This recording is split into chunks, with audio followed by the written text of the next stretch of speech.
Right. Okay. It looks like we've reached the appointed time.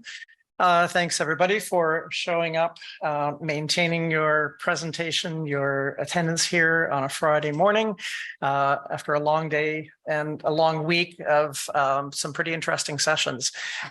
I'm going to be talking about managed retreat related to the 2010 eruption of Mount Merapi in Indonesia.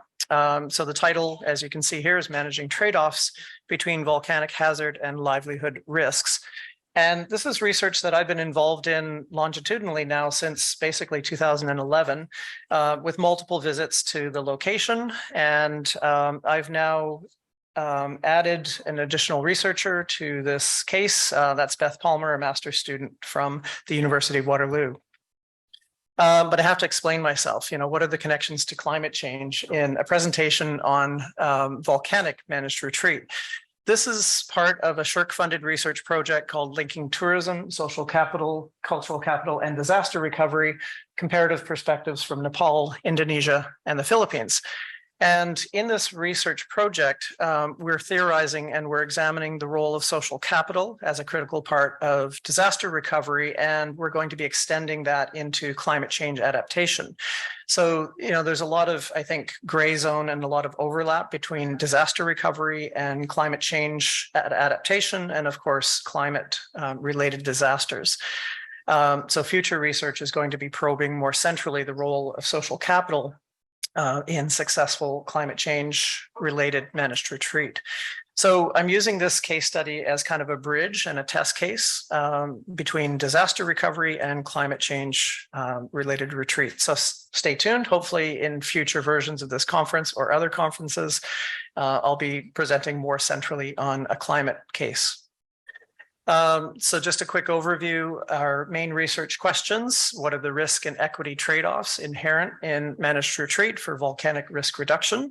And then a secondary question is, do these trade-offs remain constant over time? And that's really the reason why we're following this case longitudinally since 2010. I'll introduce the 2010 Merapi eruption very briefly. Excuse me, and then get into the managed retreat process, which spanned several years following the eruption, and then end off with a quick discussion of the risk and equity trade-offs. On the one hand, reducing risks posed by volcanoes, and on the other hand, introducing some livelihoods risks and equity concerns. A quick primer on where is Mount Merapi. Indonesia, it's basically in central Java is the provincial designation. And then within central Java, there's a special administrative region for Yogyakarta city. Yogyakarta city is a city of 3 million people, 20 kilometers from one of the most active volcanoes on the planet. So that should give you a little bit of a risk context. Mount Merapi, the name itself means fire mountain, and it has erupted multiple times over the past many thousands of years. It's one of the most active in Indonesia and most active volcanoes globally. The eruption frequency is, of course, there's no set pattern to the eruption. Every couple of years, there will be small or medium scale or size eruptions, large eruptions every 15 years on average, and then very large, which I will include the 2010 eruption, roughly every 200 years. But again, there's no clear pattern. At the same time, you've got this incredibly active volcano, and you have 600,000 people within 30 kilometers, some of those 70,000 people living directly on the flanks of the volcano. And of course, Yogyakarta city of 3 million people immediately to the south. So that's quite a risk context. In developed countries, we classically ask ourselves, why do we choose to live with risk, such extreme risk, and why live on an active volcano? And through our research, we can basically detect 3 main forces that are leading to living on an active volcano, or essentially exposing yourself to volcanic hazard risk. The first of those is livelihoods. And in Indonesia, farming livelihoods are directly dependent on soil fertility. And of course, we know that the flanks of volcanoes are incredibly fertile. So that leads to pressure to try and cultivate the soils. Population pressure, Java province or Java Island is about the same size as New York State, with 7 to 8 times the population of New York State. So every piece of land on Java is contested and highly fought over, and in many cases cultivated. And at the same time, you have a lack of capacity to control population movement, especially to risky areas. And, you know, that's typical of developing country governments. They probably have bigger priorities, or certainly multiple priorities to think about, and controlling access to risky land is just one of those concerns. There's limited ability of the government to control settlement on risky volcanic land. This is just an air photo showing Mount Merapi and multiple other volcanoes nearby. Mount Merapi has a rapidly growing magma dome, and this has been growing since 2010. And at the same time, you see villages and settlements on the flank of this incredibly active volcano. The area that I want to focus on, or I guess focus your attention on, is the area to the left, directly below the magma dome. And that's where the villages that were impacted by the 2010 eruption are located. So in late November 2010, the largest eruption since 1870 occurred in Mount Merapi. Just some of the descriptors that should give you a sense of scale. You know, a 17-kilometer high ash cloud, pyroclastic flows that were flowing down the volcano slopes up to 10 kilometers and more, and multiple evacuations of the population that was living on the volcano and the population just outside. Eventually, that almost reached the edges of Yogyakarta itself. At one point, there was an evacuation radius of 20 kilometers. And I think many people are familiar with the Mount St. Helens eruption of 1980. That was considered to be a VEI, or Volcano Explosivity Index, eruption of 5. So Merapi was not quite as large as Mount St. Helens, but that gives you a sense of scale. Because it was the largest eruption in several hundred years, 375 people living on the slopes of Merapi were killed. 2,600 homes destroyed, and displacement that lasted for several months afterwards. I should also mention this image on the right-hand side of lahars, or volcanic mud flows. Those continue to erupt, continue to flow 12 years later, and will probably continue to flow for many decades. And those are continuing to impact villages on the slopes of Merapi. So the November 5th eruption was one of several eruptions. It was the largest, and this is the one that really triggered the most damage. This is a thermal image showing some of the pyroclastic flows. Again, the superheated volcanic dust, ash, and in many cases, glowing hot clouds flowing downslope under the influence of gravity and directly over top of the villages on the edges or on the flanks of Merapi. This was an image that was taken by, a photo taken by one of my PhD students who happened to be living in Yogyakarta at the time. So this was about 6 weeks after the eruption. And you can see the evidence of the pyroclastic flows essentially incinerating everything in its path for several kilometers. And you can also get a sense of the scale of the winds generated. All the trees are snapped, bent over. You also have buildings that were essentially destroyed by this pyroclastic flow moving hundreds of kilometers per hour. So these were images or photos that I took in summer of 2011. And this was the leftovers from the pyroclastic flow destroying many of the homes. What you also see are many acres or hectares of land ruined by ash, covered by ash or lahar mudflow deposits. And of course, this is all area that would have been farmed prior to the eruption and is now essentially useless for farming. So there's displacement, and there's definitely impacts on farmers on the slopes of Merapi. The government acted very quickly, the Indonesian government. announcing the action plan for rehabilitation and reconstruction, or Merapi Build Back Safer. And I think I just want to focus on three key components of that. And that is, prior to the eruption, there was a national park basically centered around the volcanic cone. And then outside of the park is where most of those villages were located. And the government decided to expand that national park, essentially displacing or resettling survivors from those villages. And so that's the managed retreat component of what I'll be talking about for the rest of the presentation. And then combined with this resettlement or managed retreat is also an intense focus on livelihoods reestablishment. And in some cases, it's livelihoods replacement. Sometimes farmers are not able to continue to farm afterwards. And so there's, reestablishing livelihoods in a different vocation. So the post-disaster plan adding 1,600 hectares of former village lands to the national park, reforesting to try and control erosion on the upper slopes, and then, of course, the managed retreat of survivors. This again was imagery or photos that I took in the summer of 2011, so about 7 months afterwards, where initially there was resistance to relocation. And I should mention that some villagers decided not to relocate, even though essentially managed retreat was considered mandatory by the government. And again, there's a capacity issue there for the government to actually implement managed retreat for 100% of survivors. I think the opposition to relocation subsided after 2011.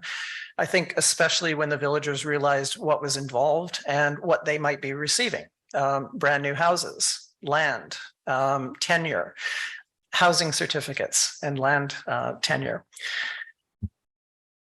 So the rest of the presentation will focus on the managed retreat villages, or what are called HUNTAPs, permanent rehousing or resettlement villages.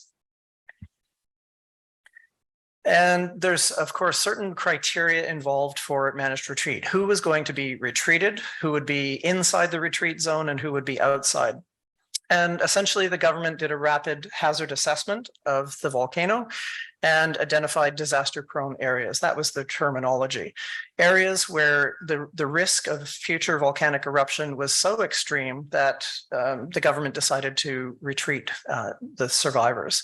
And these are areas especially where pyroclastic flows were expected to flow downslope, especially in low-lying areas. Pyroclastic flows follow gravity and they follow ravines, and those are areas identified as highly disaster-prone. And then other areas where you might expect to have rock falls, stone falls, and especially this expected collapse of the growing magma dome. This is fully expected to happen in the future, and the government wants to relocate people away from the extreme risk zone. There's also a bit of a focus on lahar and debris flow zones. The managed retreat process was implemented using what is called recompack, and that's a process that was followed after the 2004 Indian Ocean tsunami, Banda Aceh especially. And essentially that means community-based or community-involved resettlement, rehabilitation, and reconstruction. And this is now, an acronym that's used in Indonesia, and it's a process that has been successfully applied to multiple disaster recovery processes. A couple of researchers who have looked into recompack have basically described it as providing new houses outside hazard risk areas on land found and acquired by residents themselves or by the government for the residents. As finding land proved difficult, the recompack program shifted to focus on collective resettlement sites. So basically moving people together and resettling them in a collective village or a huntap. Some statistics on the recompack success: over 2,000 houses were built. 25% of those on individual lots, kind of piecemeal wherever land could be found. And then 75% of survivors relocated to master plan communities. And the housing that was provided was not insignificant. Keeping in mind, this is the Indonesian context, a 390 to 450 square foot house, or at least the core of that house, and then enough room on your land to expand that house as as your needs change and as your income allows. And there were about 15 resettlement villages that were identified and master planned. I was personally struck by the degree to which resettlement was local, or retreat was local. In some cases, only retreating 4 kilometers from volcanic risk, extreme risk. To me, that seemed like, perhaps dancing with a little bit of risk. But at the same time, we know that long distance resettlement is usually triggering more negative implications for resettled communities. So there's this tension between retreating from volcanic risk and triggering new problems by long distance resettlement. So I think the government was actually quite sensitive to that issue, and they chose this very local scale retreat. Recompact is participatory from the start all the way through to the end, and it's really seen as a way of contextualizing retreat for local communities, where those local communities have a strong say in the process and the outcome and even the physical elements of retreat. And then the livelihoods focus that I've already mentioned. If you're interested in the Recompact process and are thinking of applying that in another case study, there's been a lot written on it.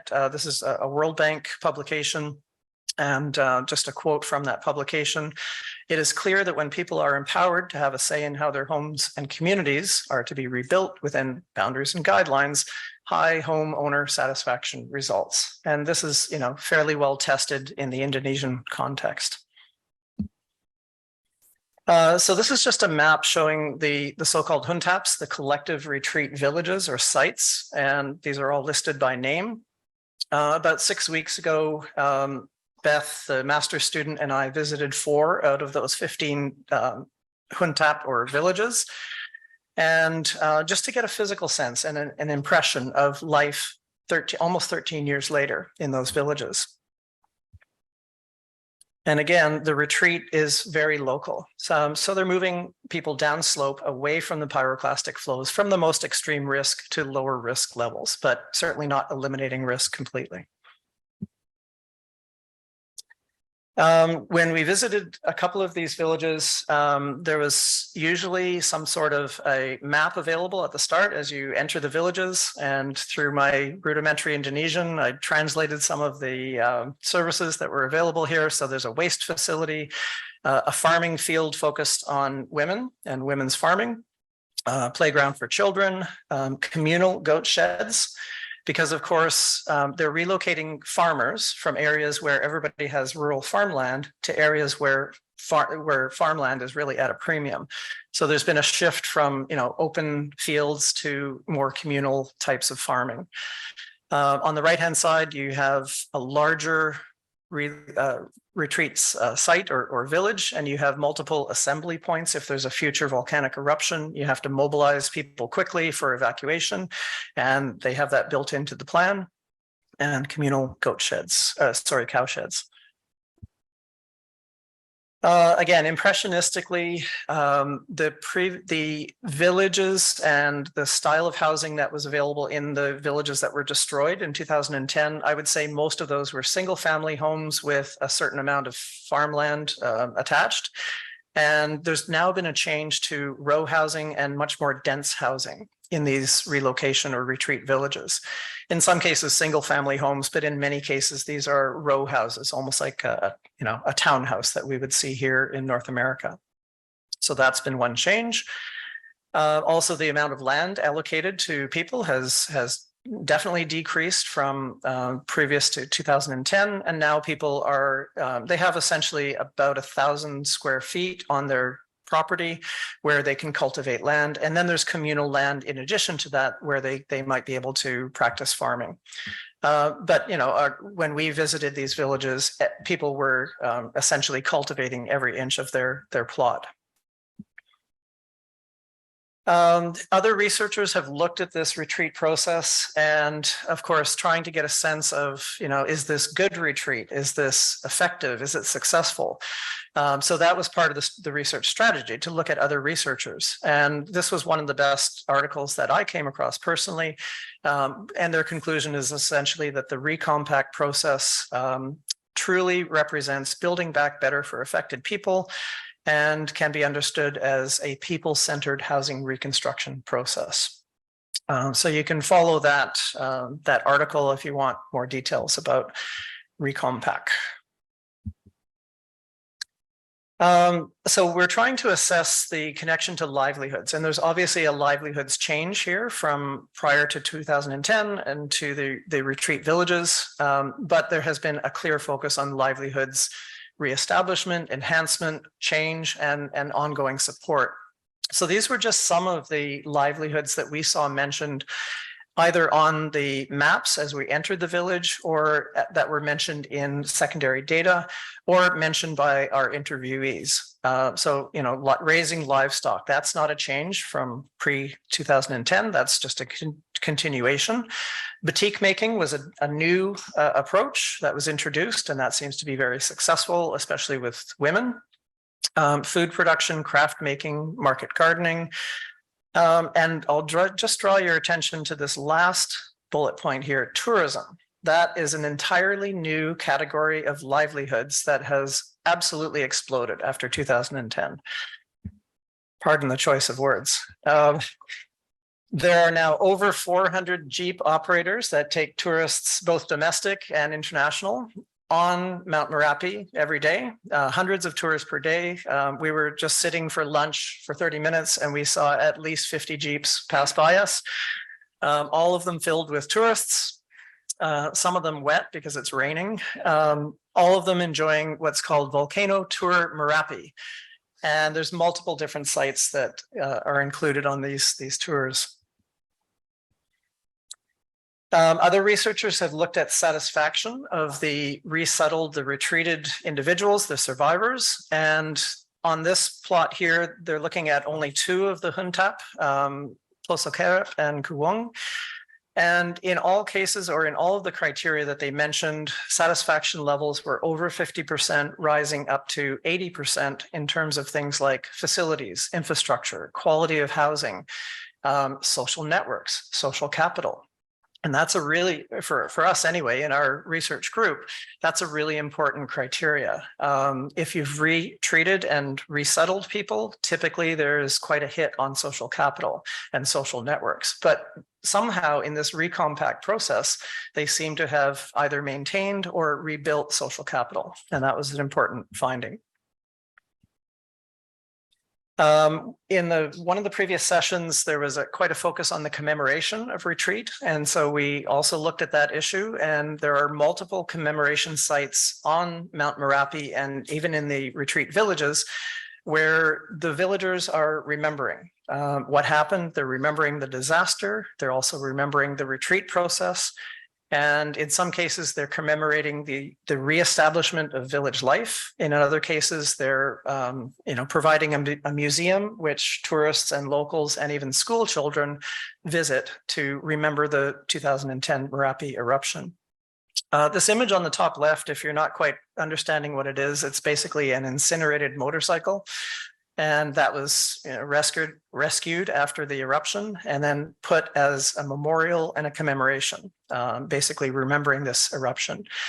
And why do you commemorate? It's, this level of eruption might not happen for another 150 years. So you have to continue to remember.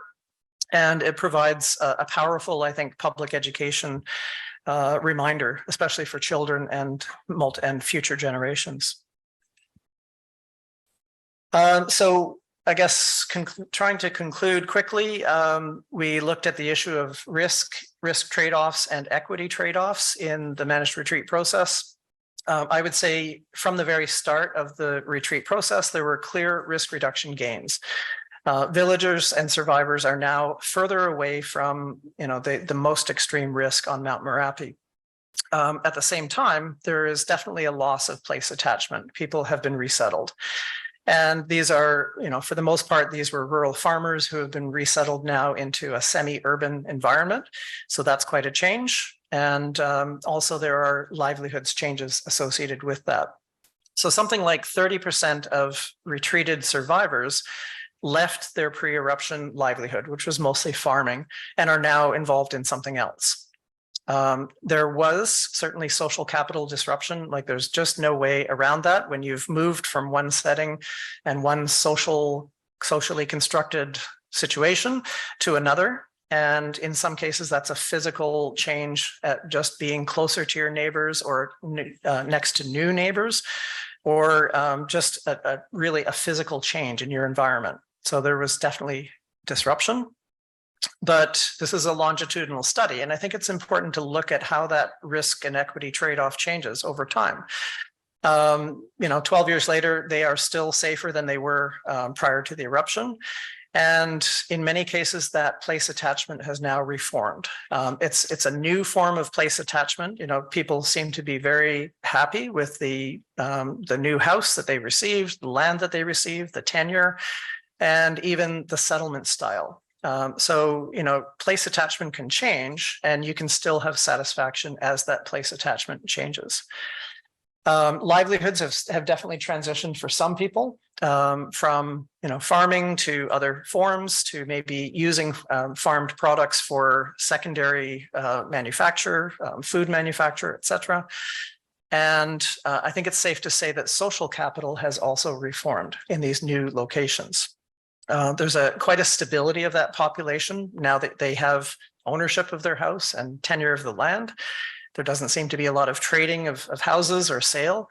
And so they have certainly reformed their social capital. So I think ultimately, perhaps not all, but many of the negative aspects of retreat have subsided 12 years later. And there's now more of a balance between risk and equity concerns.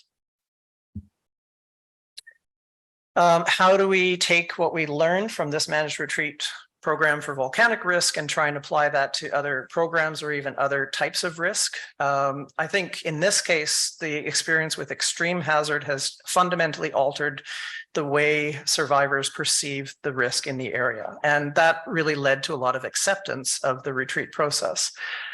And using a participatory form of retreat through the recompact process certainly seemed to really help with acceptance initially, and ongoing acceptance and satisfaction with the retreat process. At the same time, I think it's critical to look at the distance traveled in retreat, and that is very important in order to minimize impacts. People are still able to commute back to their previous land and use that temporarily. So we heard stories of survivors who would take their motorcycle, and go up for the day and go tend to their crops on the old land that they used to own, and or maybe even livestock, and then come back at nighttime. I think also Recompact used the process of retreat to improve survivors' living conditions, especially through the land and the home tenure element. So some people did not have land tenure in the previous villages that were high up on the mountain, and the Recompact retreat process improved their standing because now they have title to their land and their home. Collective retreat, I think we didn't focus as much on the individual houses or the individuals who retreated to a single family home, but the collective 15 retreat villages seem to do a fair job of maintaining or rebuilding social capital. So I think, the main message is when we're looking at managed retreat programs for any kind of hazard, flooding, climate related, I think we can't look at the short-term impacts without considering how those impacts are going to change over time. And it's really incumbent on us as researchers to follow through and chart those impacts over time if we can, or at least establish a baseline that other researchers can then take up 10 years later or 20 years later. So livelihoods can be reestablished, and social capital and place attachment can reform. Okay, my time is up, so thank you, and I'll hand off to the next presenter. Okay, welcome everyone. I we'll be speaking about knowledge and implementation gaps for inclusive and equitable relocation research. So bring the mic up like this is better. All right. So taking a bit of a broader view of our session theme of planned relocation in the global south, and reflecting on the role of researchers, especially so those such as myself who come from the global north, and our relationship to policy and practice. So initially coming into this, I'm quite new to this subject. My background is on climate mobilities more broadly, and I've started being involved in planned relocation work only in the last 6 months. And so a lot of the work that I've been doing has been essentially trying to understand what the gaps are in the work that's going on, and what the needs are. I initially thought that I would come in with an assessment, but then I read this piece by Erica, who I see is in the room with us, and Beth Ferris. And I thought it was a really good start. Maybe we can talk about it afterwards. And I didn't think that I'm in a position yet to improve on it. So instead, I'm going to take an even broader view and reflect a little bit on what we mean by knowledge gaps. Also about who decides what kinds of knowledge is required for work on planned relocation. And I'm going to do that from my background in the geographies of knowledge. So this was the research group that I was in during my PhD. We took a spatial understanding to the production of knowledge, inspired a lot by concepts and literature from science and technology studies, the history and philosophy of science, and the sociology of knowledge. So I'm going to be essentially introducing several concepts and ideas from these fields. Some of them may feel more or less relevant or applicable, but it's sort of an introduction to these. There's been a lot of talk about inclusivity and dialogue and community engagement. And I think the concepts that I'm bringing into this conversation, which were useful in my own work in France, might be useful here as well. So I also just look forward to having a conversation about whether or not that's right. I'll just go through a few premises, patterns in knowledge production that I observe, and mostly based on the work of others. Also problems. So these are the concepts that I've just been talking about that might be helpful in analyzing the effects of these patterns in knowledge production, and then a brief reflection on the possibilities for changing some or addressing some of these problems. So I thought it might be useful to provide a little bit of background about what sort of STS and the philosophy of science bring to knowledge, the analysis of knowledge production. I think putting it quite simply, without getting into sort of technical conceptual terms, there are three main things that I want to highlight. The first is that there are many kinds of knowledges. So in academia, we tend to produce social scientific knowledge, which has its own logic, its own sort of ways of being assessed. We have methods, qualitative and quantitative. But that's only one way of looking at planned relocation, right? And there's a lot of talk at international levels in research also about bringing in other types of knowledge. I'm only putting here traditional knowledge, indigenous knowledge, but you might also include the experiential knowledge, the knowledge of practitioners, which all follow their own different assumptions, purposes, bring different answers to the same question. And I think that's really important to keep in mind as researchers going in, that we might only be capturing one part of the picture. The second thing is that knowledge is relational. So the way I understand that, or put it the most simply, is that studying knowledge production is also studying its circulation, which is to say that knowledge is always the product of encounter and exchange, and it's always undergoing a process of translation. So when we come in with our social scientific knowledge into policy spaces or into dialogue with communities, there is always going to be a change to that knowledge that occurs in this encounter. And it's very important to be aware of the ways in which it can be translated, not simply in terms of communicating something that you, for example, know to be true from research, but understanding that it might not have the same meaning when translated to other forms of knowledge and other sort of logics. The last thing is that knowledge is political. So the trope that knowledge is power is part of that, but also that power shapes knowledge. So this is the idea that we consider certain forms of knowledge to be more effective or more useful to addressing certain types of problems, and that often this is a function of who has the power to shape a process. And some knowledges get marginalized in that process.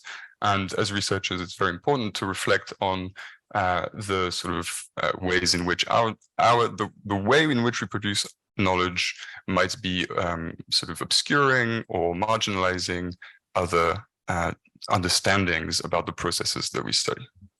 Which leads me to the patterns in knowledge production. So this map is from a review of the CLIMIG database, which is an inventory of studies about climate and migration and the way in which they're related. So this is by work of colleagues in Neuchâtel in Switzerland, led by Etienne Piguet. And analyzing this database they put together, they've shown quite clearly that there is a strong sort of pattern where most of the research conducted in this field that I've been engaged in is focused on cases in the global south. Being in the US, I think it's also worth noting that North America stands out as an exception to that, and I think maybe that's something we can return to as well.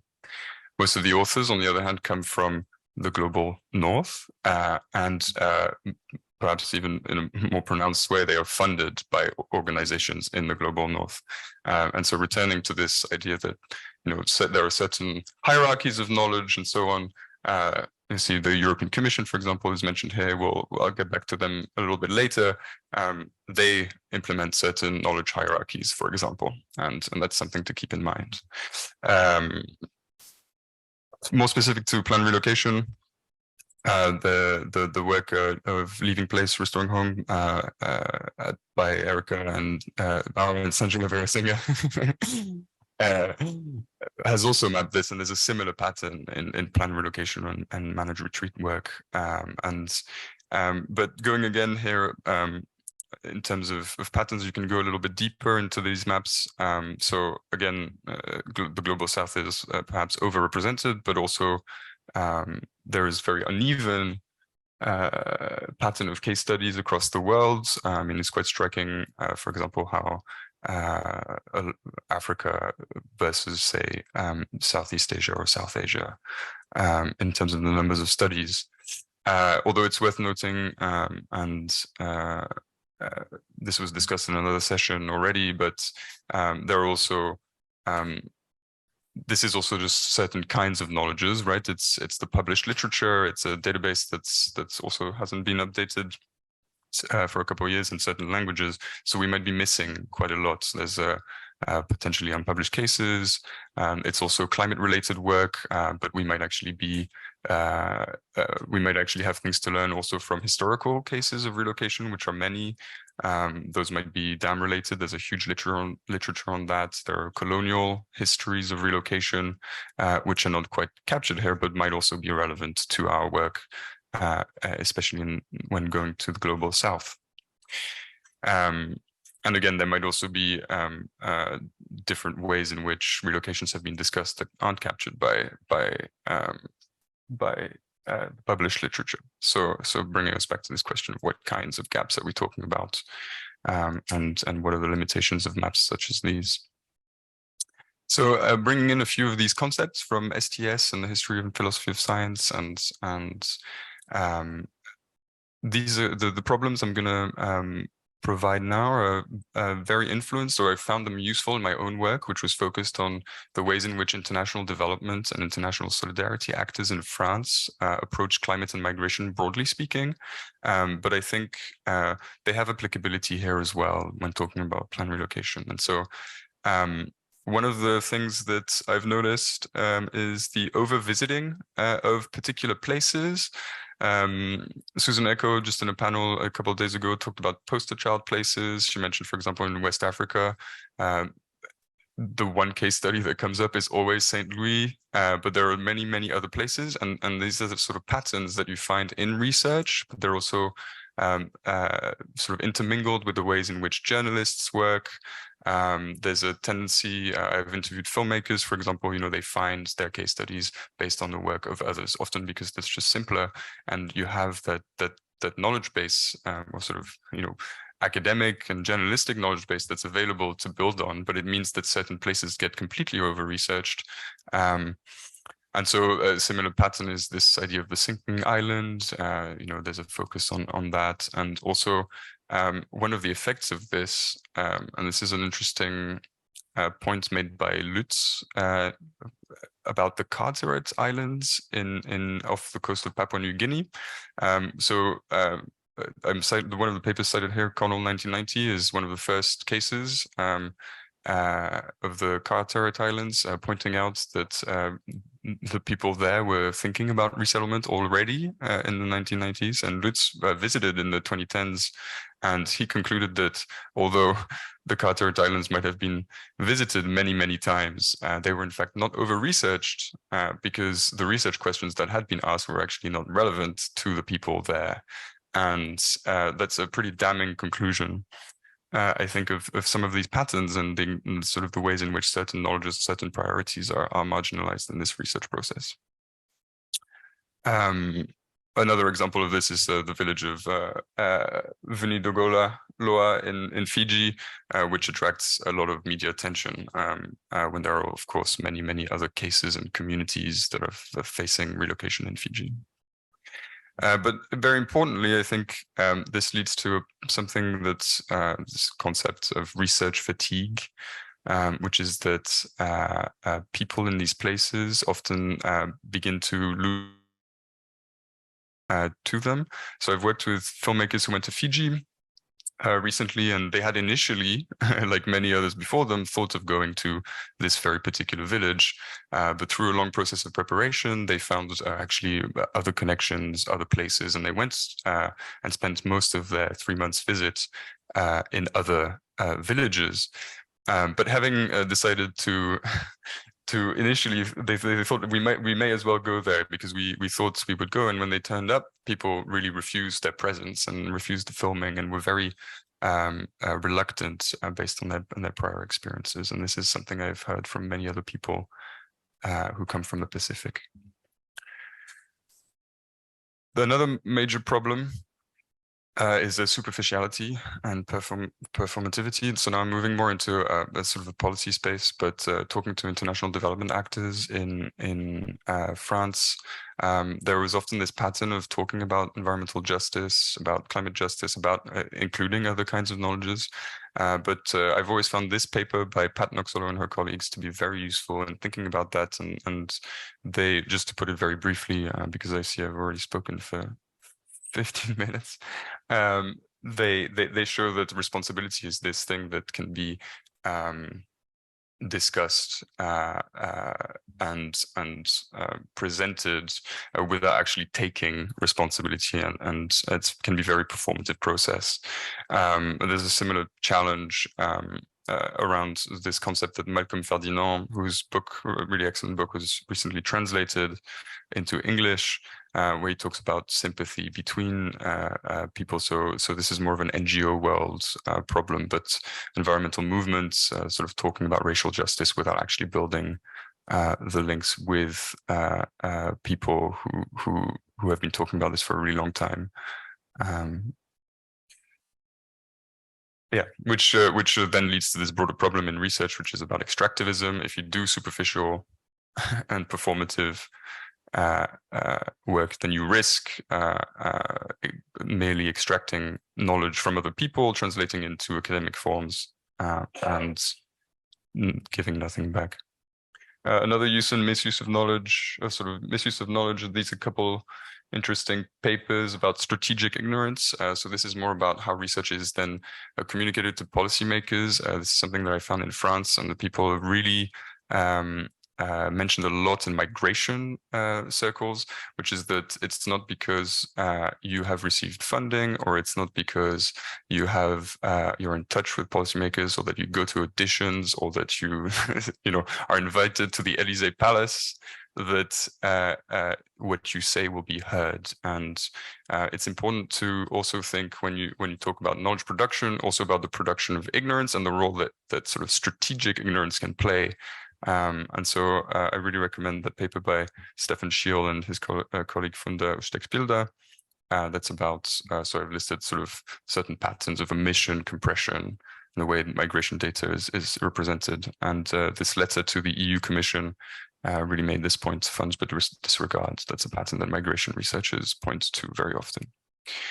From my own work in France, I also note a lot of a persistent ambiguity around terms, and the fact that a lot of actors struggle to reach any form of consensus around what they're talking about when they talk about climate mobilities, and this leads to sort of a very circular debates. I'm happy to talk about that a bit more in the Q&A if you like. And similarly, again, there's also important to be aware, similar to the problem of strategic ignorance, that's what might be factually true in research may also be misused in sort of politics and political and policy circles. So I've recently, just this week, published a brief piece about this idea that most displacement happens within borders, which, when you're actually sitting in an office in Paris, an international development organization, can be a way of maintaining distance from your responsibility, arguably, to support the people affected. Very briefly, so possibilities and change. There are many, many ways in which we can think about this. But in the spirit of being here in the USA and North America, I'm just going to mention a couple of examples that have really inspired me from this part of the world. The Climigration Network, many of their representatives are here at this conference. You may be able to catch them. If you haven't read their report, Lead with Listening, I think it's a really excellent document and a way of approaching work with communities. And the other one that I really recommend is this letter to the National Science Foundation, specifically on the Navigating the New Arctic program, which was put together by a coalition of groups of elders and sort of tribal representatives from Alaska. And they had very critical things to say about the way in which funding is organized. And they had lots of suggestions, very concrete suggestions on how to change funding structures. And I think that's just going to bring me to my concluding point, which is that I say all of these things also with the awareness that working as academic in modern academia can be quite a difficult place when you have to obtain funding and there's these structures in place. And so that changing a lot of these patterns of knowledge production, circulation, also requires having these conversations as often as possible with also the funders and policymakers to try and change these structures. And that's something I'm thinking very hard about as I do funding applications, and I'm in a relatively secure position to do so at the moment. So that's something, this particular document I really recommend as something that can bring some inspiration. Thank you. Okay, hi everyone. My name is Isabel. I am from the University of Zurich in Switzerland, but right now I'm in my home country, Sweden. And I want to thank you for the opportunity to present today, especially online, so that I can save some CO2 emissions and also not miss the Swedish midsummer celebration. Today, I am here to present the role of relocation in the context of limits of adaptation to climate change. And me and my coworkers have done a case study-based research in the Salkantay catchment in the Peruvian Andes. So let's begin. I will start by giving a short explanation of adaptation limits and also the linkage between the limits and relocation. So what are adaptation limits? When planning for an implementing adaptation, there are certain circumstances in a system which influence to what extent the adaptation is achievable and also successful. And these can be, for example, socioeconomic conditions, governance, institutional, technical, biophysical thresholds, etc. And an adaptation limits is basically reached when these different circumstances influence adaptation measures in a way that the adaptation is no longer sufficient to avoid intolerable risks to a certain actor or a system. So what is the connection to relocation? It's really important to stake out the limits to adaptation so that we can act accordingly. And in certain areas, adaptation limits are already approaching or even already present. And there is no way to ensure a viable living condition and also well-being for all residents. So the only remaining option for residents is to physically move away. And if we can figure out where and when these adaptation limits are reached, then necessary resources can also be allocated to these areas in due time. And planned relocation can occur instead of forced relocation. And then there's also the aspects of limits to relocation as an adaptation measure. And this I will go a bit more into detail about later. So in order to identify adaptation limits in the specific region that we are working in, we are using a conceptual framework, which is developed by Huggel and others. And the 4 corners that you see in this framework all represent factors that are influencing adaptation limits. So governance systems, actors with basic needs, basic ecosystem functions, and climate hazards. And our method for investigating these 4 corners are a combination of literature reviews, so desk-based, and also interviews with both local residents and practitioners, or to use the term that I've learned during this conference, lived experts and learned experts. And before I move on, I want to talk a bit more about the corner of basic needs, because when investigating climate change impacts, it's common to look at economic impacts or things that have a monetary value. For example, the cost of a house or changing consumption patterns of a household. However, impacts reach far beyond monetary values, as I'm sure all of you are already aware of. And we will not be able to understand the well-being of a person, household, or community by just looking at the economic impacts. So in order to put well-being at the center, we identified a number of basic needs and well-being indicators, which goes beyond monetary values. And we later adjusted these in the field, depending on what the actors brought up as important for them specifically, to make these indicators context specific. And these are the final 17 indicators. So now let's talk about the region that we are working in. So the Salkantay Valley is located in the region of Cusco, in the southern Peruvian Andes, which you can see on the map to the right. And the main town in the valley is Santa Teresa. And we conducted interviews in Santa Teresa, Cochabamba, and Sahuayaco. And we also interviewed practitioners in the city of Cusco. And this valley, the Valley of Salkantay, has quite a dramatic landscape. They have elevation differences of more than 4,000 meters, with the peak of Nevado Salkantay being the highest point. And the landscape is really characterized by these very steep slopes. Which brings me to the climate hazards and processes that are currently present in this area. The most pronounced are debris flows, landslides, river floods, and glacial lake outburst floods. And residents also deal with issues from water scarcity and also water quality, as well as pests to their agricultural fields.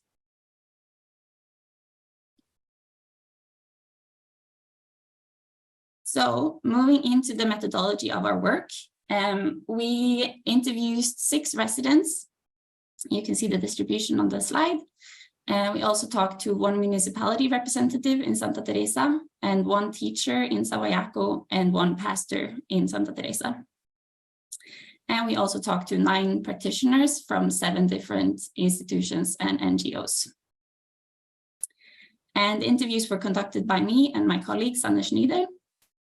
And any logistics and also translation from Spanish to Quechua was done by our local colleague, Glicirio Diaz. So in total, we interviewed 18 people in this region. So after conducting the interviews, we transcribed all the interviews and also created a coding tree based on the conceptual framework that I showed previously. So each corner of the framework is basically having one branch of the tree. So this is exemplified here by the basic needs and well-being branch. And then each of the branches have subcodes and search words. And we then performed a content analysis in Atlas TI, and we are now in the process of consolidating these results. So now I will go more into a storytelling approach, sharing some direct quotes and impressions from this valley. And I will also share 2 climate risk and relocation examples from this valley. So I will start with the Santa Teresa relocation case. So in January and February 1998, there were 3 concurrent debris flows passing through this town and almost completely wiping out the entire town, and also the settlement of Yanati. And this ultimately led to the decision to relocate the entire town up on a terrace 60 meters higher up in the valley. And you can see this place of relocation to the right on the upper photograph. And in a risk assessment, which was done a few years later, Frey and others reconstructed these debris flows and modeled the mass movement events for potential future scenarios. And they concluded that both Santa Teresa and Yanatal was now, instead of being at very high risk, they were now both at medium risk. So this relocation was considered a successful lowering of risks. However, when we visited Santa Teresa last year, around this time, we could see that about 10 houses had been rebuilt in the old area of the town since the relocation. So that says something about the perception of risk versus the need for affordable housing, and also the fact that the space is quite limited. So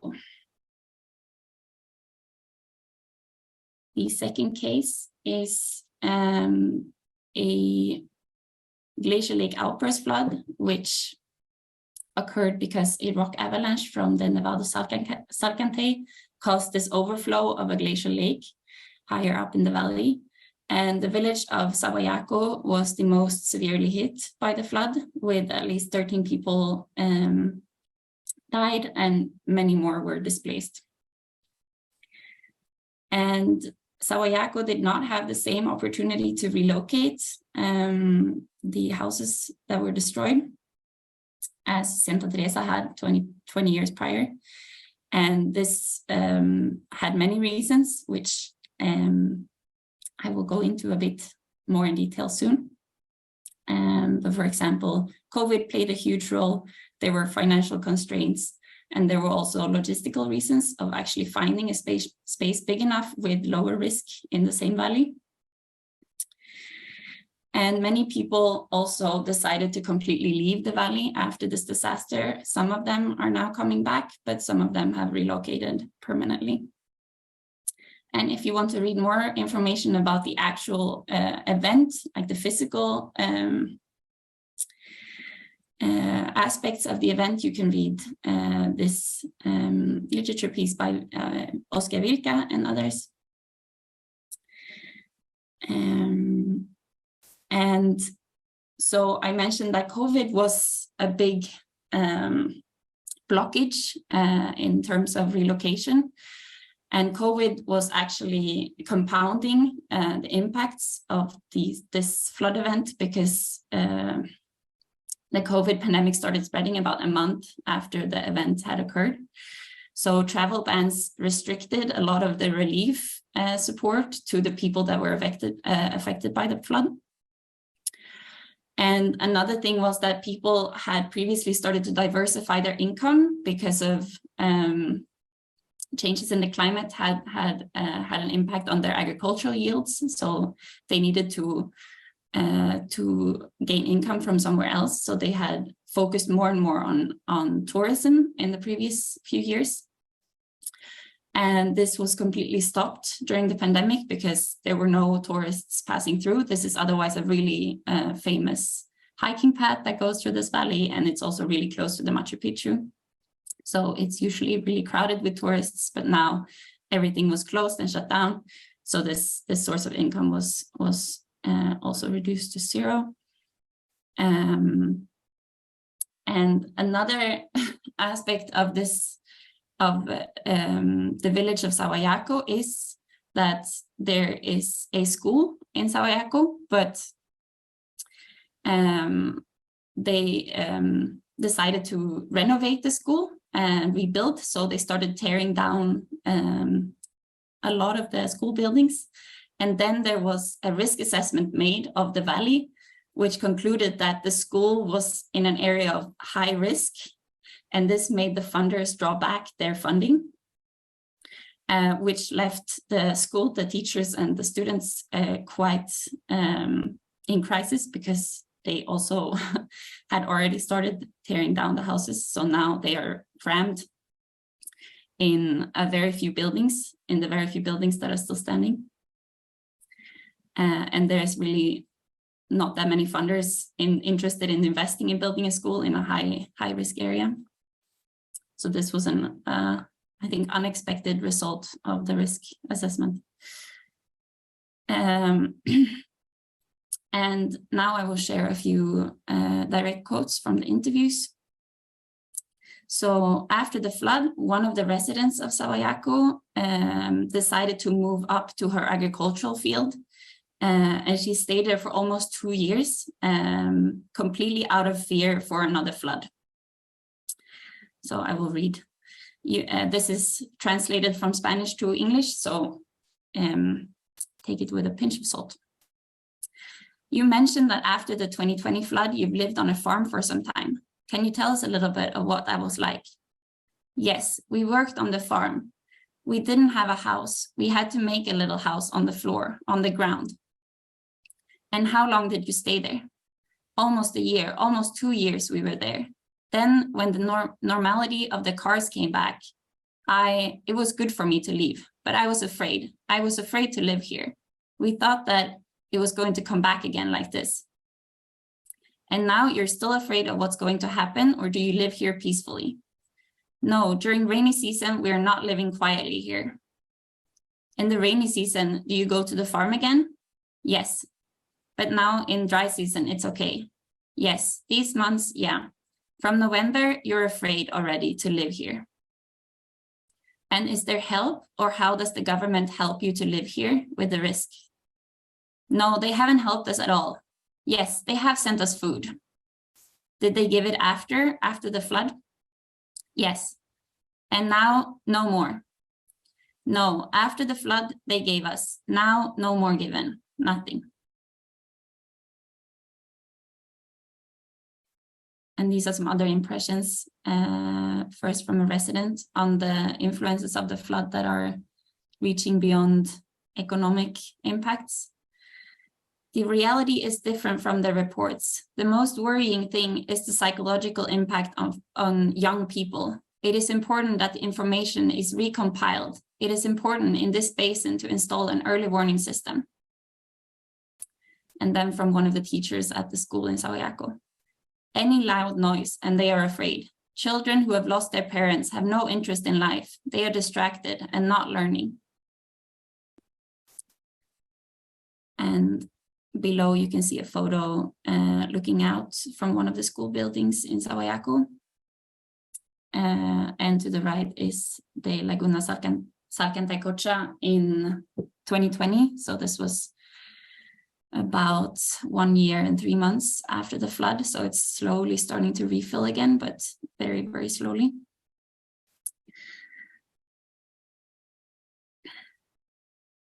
So this is a lot of text. I know I will go through it with you.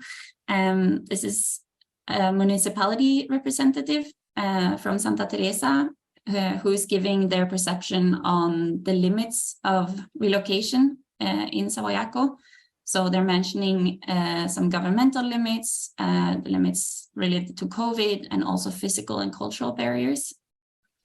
Look, Sahuayaco is already practically, again, they are wanting to build their house there where it happened, right?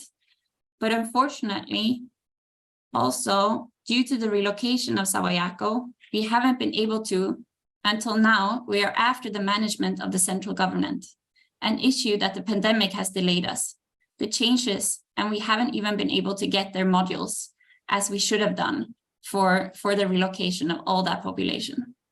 And apart from that, for the relocation of that population there were no suitable areas to relocate. As you have seen, we have been looking here. They came from UNU-EHS. This is risk organization. They said, no, this is risky. There's a spring above, there's a spring below. The culture is an Inca road. That we have to work first with culture, that suddenly there are archaeological remains. A certain amount, let's hope that it will go to some families at least this year. If not, it will be next year. But unfortunately, the emergency years have passed. So this municipality representative is also reflecting on the fact that the immediate response after the emergency of 2020 is already slowing down because other priorities are coming in, and this is a quite remote place as well, so attention is drawn elsewhere. And the same representative is also speaking about other limits to relocation related more to the residents' perspective. So in relation to their place of home and also to tourism. You mentioned the reluctance of people to relocate to other places and that they always come to the same places. They come back. It could be because they've always lived there. And apart from that, they see it as a flat place because we don't have this places like Sahuayaco, right? Sahuayaco, that little part, it's just flat. From there on up, it's slope, even though it's been done with a tractor and all that. But in Sahuayaco, I think it's more for the tourism because they always pass by their houses and they could sell their fruits and some things there. And if they go far away from that route, well, they're not going to have tourism and all that stuff, right? And then a bit later, that's exactly why in Sahuayaco, that's the problem. There are places higher up, but no, the population doesn't want to go higher. That maybe it could be in the safe zone, but no, they resist. They always want to be close to where they live, right? Maybe because of the history, maybe because of their parents, because of their grandparents here, right? So this is also a reflection of the difficulties that come with leaving your space, your family's space, your hometown. And also the fact that economic benefits play in as well.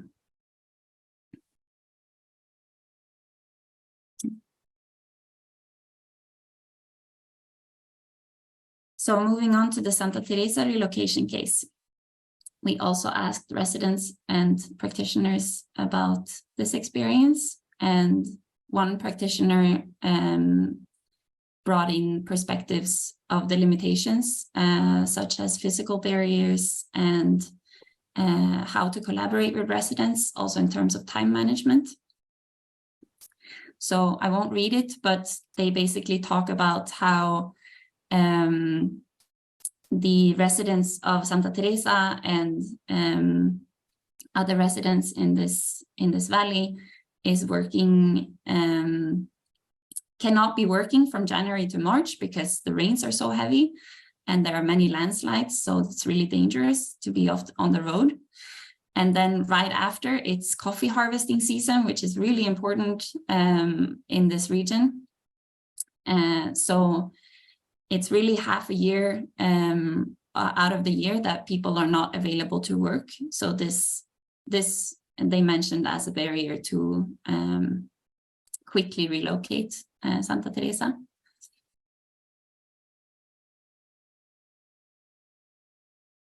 And they also mentioned this, that there's not really that many places to relocate within the valley because there's quite high risk all throughout. So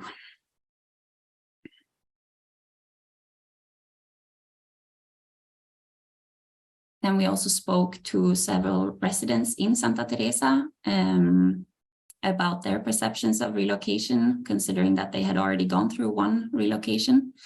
So it was quite interesting to hear how they felt about that relocation, but also potential future relocations in case the risk levels will increase. And this one resident said, the authorities should request the services of a geologist, an architect, a civil engineering, an anthropologist, and a historian in a coordinated manner. Yeah, so have a budget, and with that, relocate the population. To relocate the population to a safer place. A piece of population here, another one in front, another one further down, like this, right? Because geographically, the terrestrial relief is rugged. So this resident is giving an alternative to relocating the entire town, but rather splitting up the town in several pieces due to the really difficult terrain. Could you imagine relocating again? Sure. Yes. Yes, it's necessary, isn't it? What would you need to relocate and live well in a new place? Support from the government. Support from the government through the municipality, from the Cusco region, and also support from some institutions, some NGOs, right? So now I have given you a deep dive into the Salkantay Valley and some of the risks, adaptation limits, and relocation cases there. We are still in the process of consolidating all of these findings, but these are some of the preliminary factors of limits to adaptation that we've uncovered from the data so far. And many of them also interacts with the limits to relocation. So for example, insufficient inclusion of communities in developing and implementing measures, physical barriers of finding a place to relocate, and also limited governance involvement and diverging priorities due to other crises. So finally, I want to leave you with two take-home messages. Successful adaptation, including relocation, should be measured by the needs of well-being of the actors affected, and not only looking at the economic values. And that knowledge about adaptation limits can allow for improvement of adaptation and also for addressing where and how transformative approaches such as relocation are needed. So thank you very much for your time. If anyone is interested in collaborating or has any questions that we don't have time for today, feel free to contact me through email. Thanks so much. So we've got some time for questions. Just let me know if you want to ask one, and I'll share the mic with you. Yeah, thank you. Thank you very much for the insightful presentations. I have questions for Brent. First question, I was wondering whether there were residents in the area who decided to pursue long distance resettlement. Of course, there could be like random assignment issues, but I was wondering whether the outcomes for that group, right? It might be good to like compare the outcomes for that group and those who pursued nearby retreat. Second question is, what are the implications of your findings on Indonesia for slow onset events, such as sea level rise? because we're talking about volcanic eruptions, for instance, even the tsunamis that happen in Aceh, no, in Indonesia. And third, I'm glad, no, that there's this project, no, working on Nepal, Philippines, and Indonesia. And you've mentioned like Mount Merapi has a VI of 4, Mount St. Helens 5. And in fact, like in the Philippines, Mount Pinatubo, as you very well know, had a VI of 6. Right. Any insights that you might be able to share, no, on your research in the Philippines, no, with regard to managed retreat in terms of relocation? Thank you. Okay. Yeah, taking the first question, our research has not looked at long distance resettlement yet. That's a really interesting question. And I think in some cases that would likely be self-retreat, where people are maybe connecting with family connections. And if they, their house is destroyed and they're not immediately being supported by the local government, they might choose to pursue their family connections and perhaps go to a home village or go to a grandparents' village or, a safe place in the short term. And then maybe they're left out of the formal small scale or the formal huntap form of retreat. That's a really good question that we haven't looked at. Your second question, now that was, let me go to the third question first about the Philippines. Our case in the Philippines has been Tacloban City, and that's related to Typhoon Haiyan Yolanda. And so we had a master's student who was there for 2.5 months working with a local university professor as kind of a local host. And in some cases, the retreat that she was able to look at there was a mixture of formal retreat to relocation villages just outside of Tacloban City. And in other cases, it was movement within the city rather than, full scale, a managed retreat or a formal process. Can you remind me of the second question? Perfect. Yeah. That's actually going to be the next phase of a different research project. We're pitching right now the idea of managed retreat research looking at 3 different countries, Canada, US, and Indonesia. And we'd like to expand to cases including coastal villages that are engaged in sea level rise challenges. And, I think the question there will be, to what extent will local governments have the capacity to grapple with slow onset threats? And, what kind of decision supports might they need in order to successfully adapt to sea level rise? But there are definitely villages, I know for sure, on the north coast of Java, where protective mangroves have eroded because of sea level rise and to some extent deforestation. And people are already moving. And that I think is classified more as self-retreat. As conditions are changing slowly, they're adapting to that on their own. But the next phase of the research will be looking at the more coordinated managed retreat for those villages. Yeah. You're anticipating our research direction really nicely. Thank you. 3 brilliant presentations. Thank all 3 of you so much for these words. More questions for you, Brent. Okay. 2. First, really interested to hear you say this is in some ways an exemplary case of participatory retreat or relocation. Right. In the same context where you said, actually, some people didn't want to move. And there was quite a good deal of resistance at the very beginning. Mm-hmm. So I'm curious about how participation has evolved throughout and whether you see that maybe it was higher at later stages than it was at the initiation or some other explanation.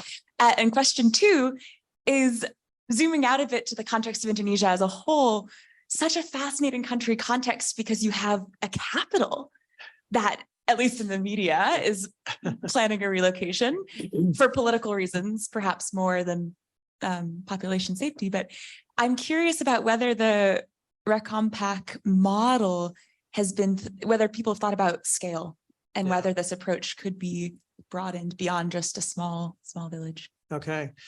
Yeah, the first question, I think it's really important to look temporally and longitudinally at the process. And initially the managed retreat on Mount Merapi was a top-down process, very clearly. And, it was the government coming in and saying, we obviously have unacceptable risk. We have a population that's exposed to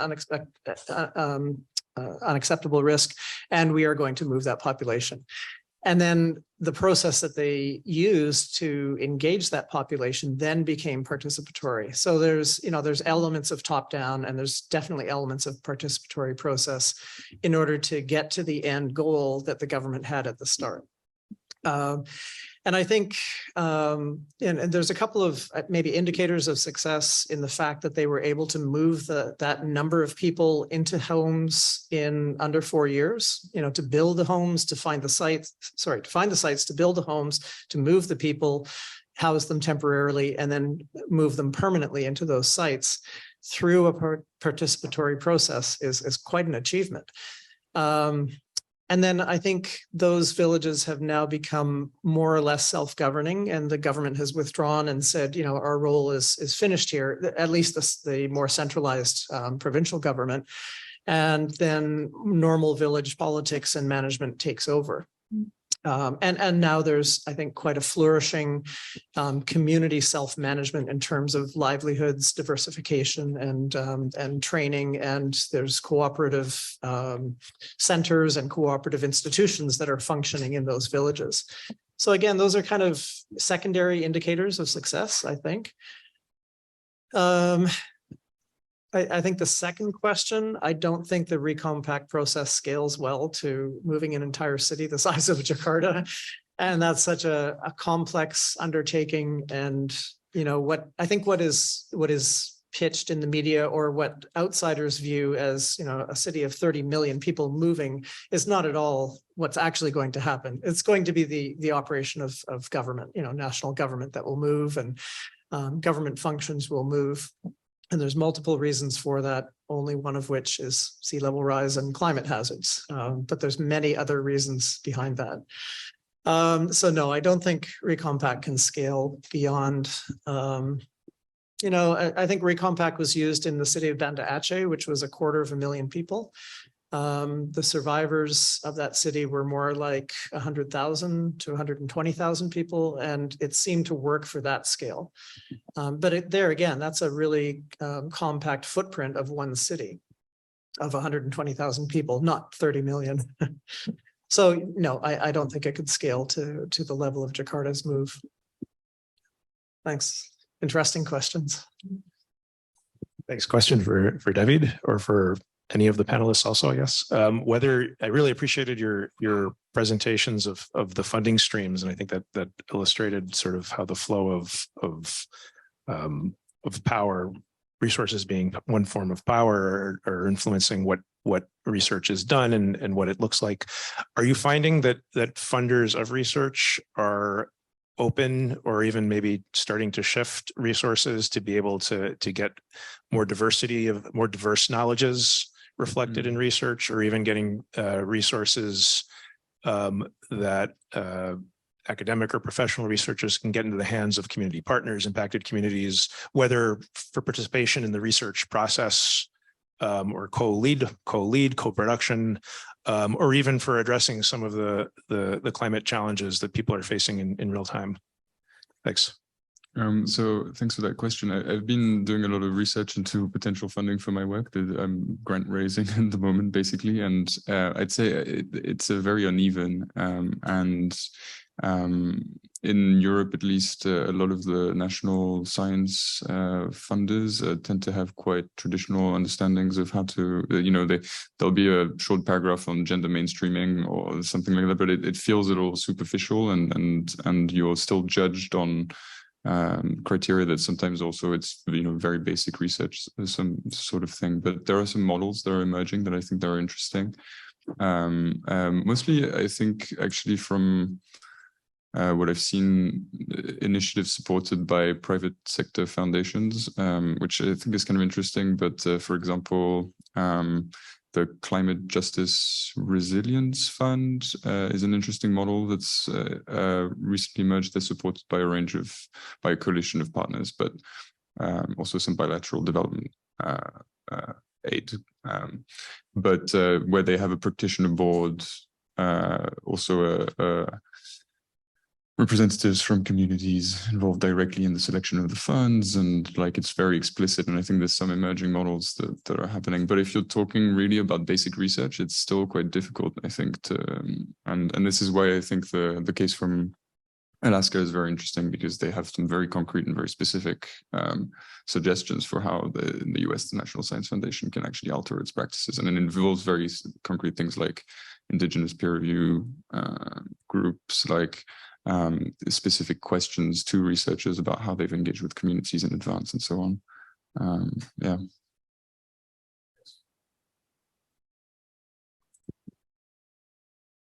Hi, I'm Dave Casagrande. I have a question for Isabel, it also applies to what David was talking about. So I'm interested in your use of the well-being index. And so I agree 100% that actually measuring well-being empirically is really important. I've tried to do it in my research.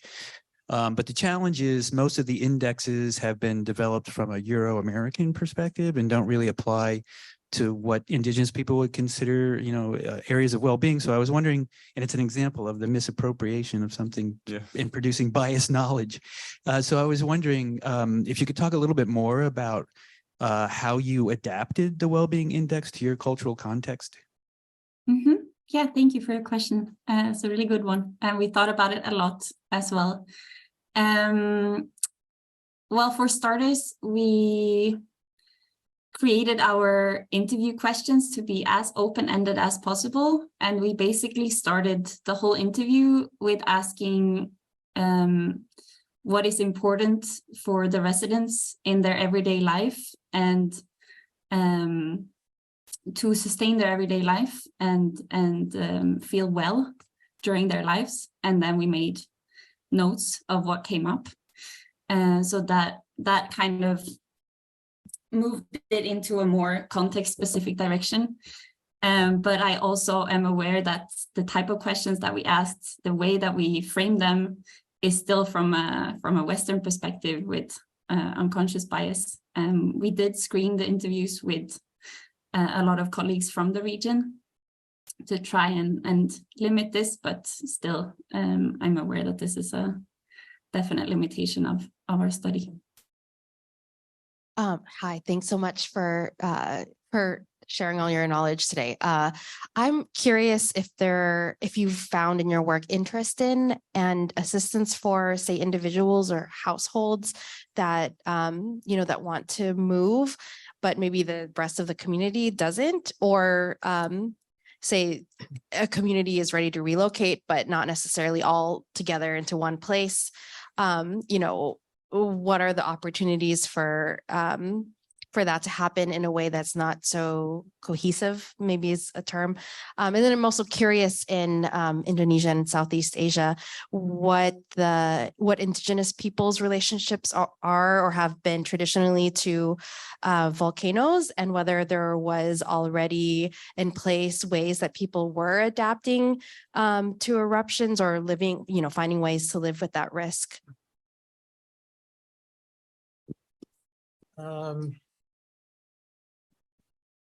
So start with the second question first. Yeah, and Mount Merapi has had a really interesting traditional knowledge connection in terms of living with risk. At one point, there was a very famous local older gentleman, his name is Marijan, who was seen as the kind of the spiritual interpreter of the signals that the volcano was giving.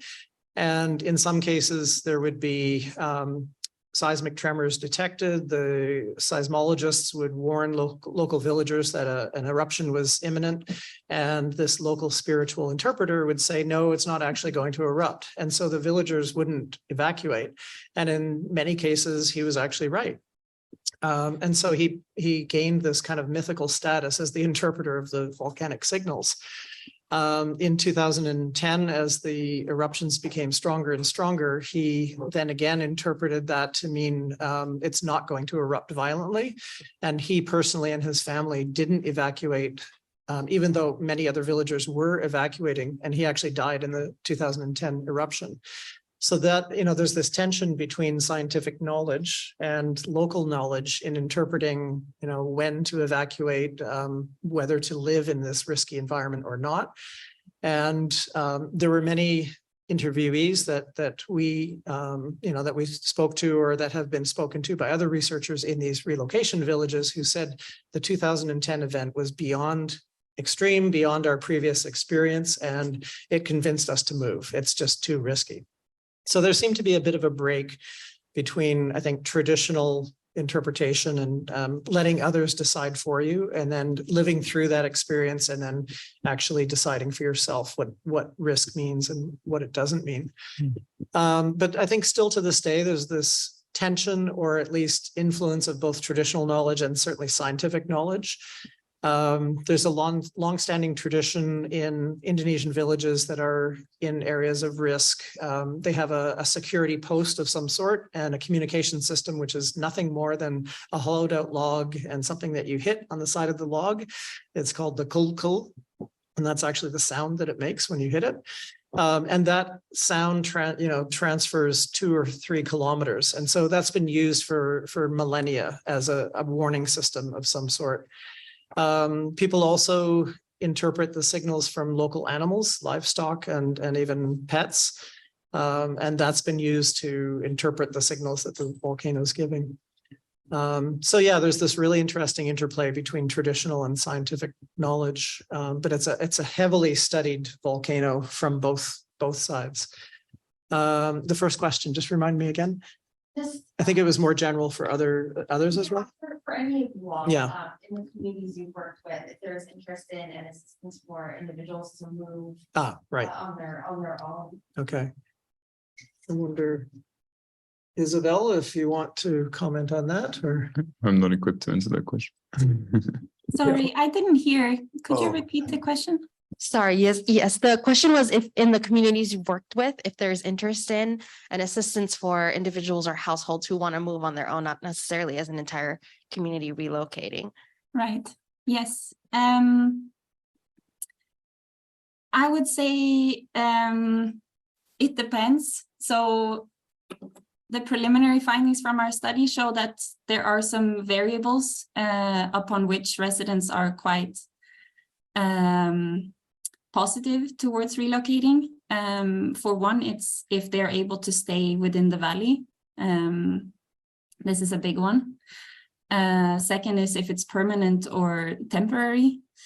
The third is what kind of support that they receive from the government in relocating, and what kind of job or livelihood opportunities that are in the new place.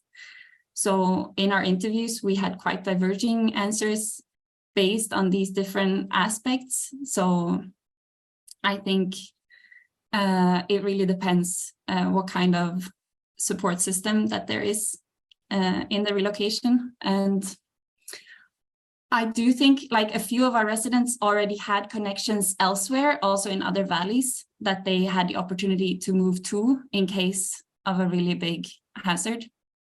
So it also depends on your individual economic status and also social network. So yeah, there were definitely different approaches to relocation within the communities that we spoke.